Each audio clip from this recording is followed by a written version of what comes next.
One of the most effective ways to improve your English is through analysis and imitation.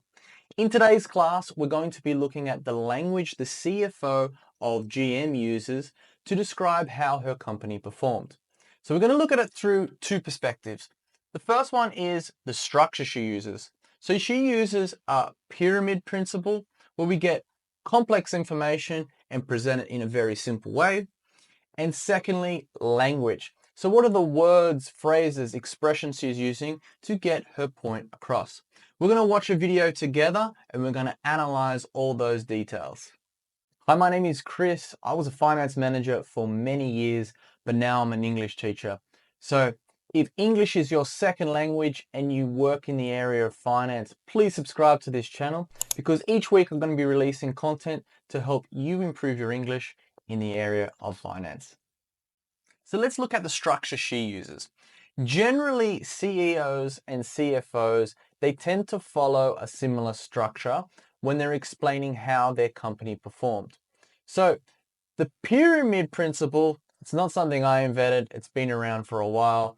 And the idea is it's a communication concept to take complex information and present it in a very simple way. So let's have a look at this illustration here. At the top of the pyramid, we mention the end result, like the results, revenue growth, profit growth, whatever is relevant to their audience. In this case, we're going to say revenue growth of 10% is the final result. On the next layer of the pyramid, CFOs generally talk about 2 to 3 big factors that contributed to that result, in which case it is revenue growth. In this example, the first factor is because product X sold well, and the second factor is there was an increase in share. Below that, we find the details as to why product X sold well. It's because of a successful marketing campaign and a price reduction that perhaps resulted in more volume. And the detail related to why they gain market share was because they have a new sales team that are doing well and a new product launch. So let's see this CFO use this principle in action. So we're going to watch the video together and I'm going to leave the pyramid up on the screen. And as she mentions each one of the factors or details, you'll start to see them appear in the pyramid. Divya, fourth quarter earnings much stronger than the street was expecting. That's why your stock is up almost 4% pre-market. When you look at the fourth quarter, do you look at this and say big improvement in terms of North America, but you have some concerns perhaps with China? Yeah, Phil, strong results across the board for the quarter and for the year.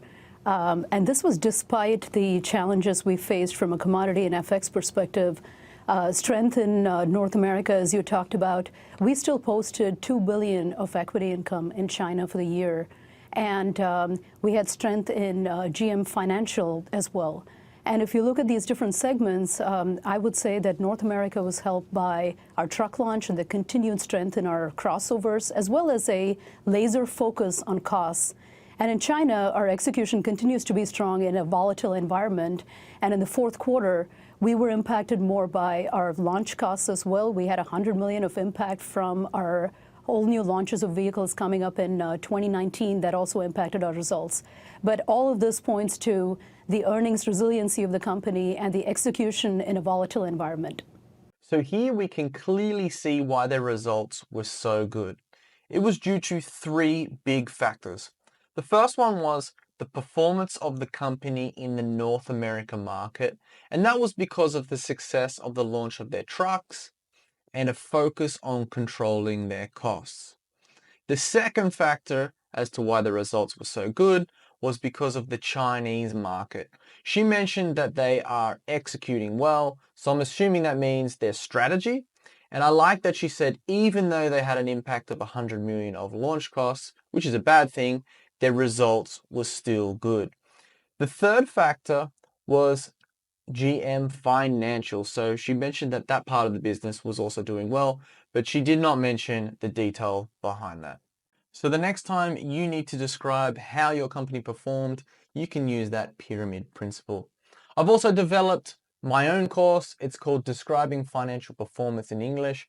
It's similar to what we did today, but it goes into a lot more detail with advanced sentence structures, advanced vocabulary, and some other principles that we can apply to communicate more effectively and with confidence. So if you're interested, you can find that link here in the description below. So let's go into the second part of the class where we talk about the interesting language she uses. So I'll be pulling out anything I think you need to know that is relevant. I've accumulated all these words into a PDF document which you can download in the description of this video, and it includes the new words, the definitions, and some examples. So let's get started. Divya, fourth quarter earnings much stronger than the street was expecting. That's why your stock is up almost 4%. So when we talk about results that are good, the words we generally use are the adjective, strong, the noun, strength, or the verb, strengthen. So during this video, you're going to hear them using these words very often. He says your stock is up, so to be up. So if something is up, it means it increased. Okay, so stock price has increased because of these strong results. Pre-market. When you look at the fourth quarter, do you look at this and say big improvement in terms of North America, but you have some concerns perhaps with China? Yeah, Phil, strong results across the board for the quarter and for the year. She then says strong results across the board. Okay, across the board, that's a nice little expression. And it means when something happens across the board, it applies to all segments or categories. So here she says strong results across the board. It means there were strong results in every part of the business. And this was despite the challenges we faced from a commodity and FX perspective. Strength in North America, as you talked about. We still posted $2 billion of equity income in China for the year. And we had strength in GM Financial as well. And if you look at these different segments, I would say that North America was helped by our truck launch and the continued strength in our crossovers, as well as a laser focus on costs. Laser focus. So we use that expression to say to really concentrate on a particular area. She's just giving a little bit more emphasis to the verb focus by using laser. And in China, our execution continues to be strong in a volatile environment. And in the fourth quarter, we were impacted more by our launch costs as well. We had $100 million of impact from our all new launches of vehicles coming up in 2019 that also impacted our results. Our new launch of vehicles coming up in 2019. So to come up, or coming up as she used here, is a phrasal verb. And we use that with dates to say that something is happening soon or will happen soon. So I'm recording this video in October and Christmas is in December. So it's almost here. So I could say Christmas is coming up. So she's saying the launch of some of their vehicles is happening soon. But all of this points to the earnings resiliency of the company and the execution in a volatile environment. All of this points to the resiliency of the company and the execution in a volatile environment. So I like that sentence she used there. So points to, when we use points to, it means to suggest that something is true. So she's saying because we have faced all these challenges and costs, we still did well, and that means the company is resilient. So that's the true statement she's making. And the last word she uses here is volatile, which means it moves up and down significantly and is hard to predict. I want to talk a little bit more about China, Divya, only because you guys are a great way of focusing so many people's attention on China and this question about whether or not the economy there is slowing down. Yes, you had the launch cost that impacted fourth quarter results. Your equity income was down about 33%, fourth quarter over fourth quarter. How much of that do you look at as the launch cost, and how much do you look at it and say, look, we have a market here that is slowing down? I guess what we're trying to get an understanding of is what's happening with the Chinese economy.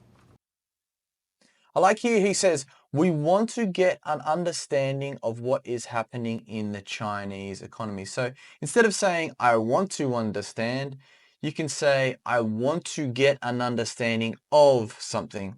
And in this case, it is the Chinese economy. I think if you look at China, obviously Q4 was a very volatile quarter, and we saw pressures from a volume and pricing perspective. In January, you're seeing signs of stabilization across a number of indicators. Early days, but we're keeping an eye on it.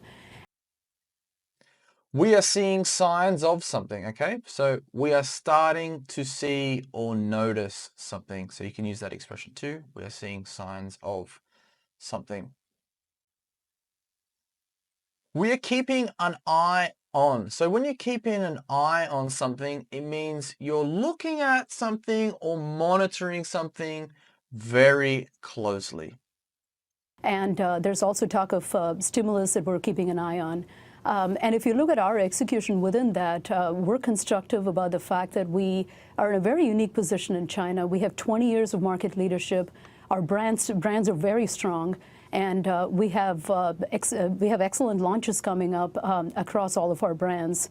And the strength of Cadillac was up across the board about 20% year over year in 2018 in a declining market environment. So what we're focused on is what we can execute, and we are cautiously optimistic about the measures that are being talked about, but what we can control is our execution. So as you can see, with just a couple minutes of video, we're able to learn a lot of things by just paying attention to the small details. My students who speak English really well all use this technique. They observe and they try and replicate. If you liked the video, please give me a like and share with any of your friends that work in the finance industry. If there's a video or a company you want me to analyze, you can put it in the comments below and I'll be sure to try and do it for you.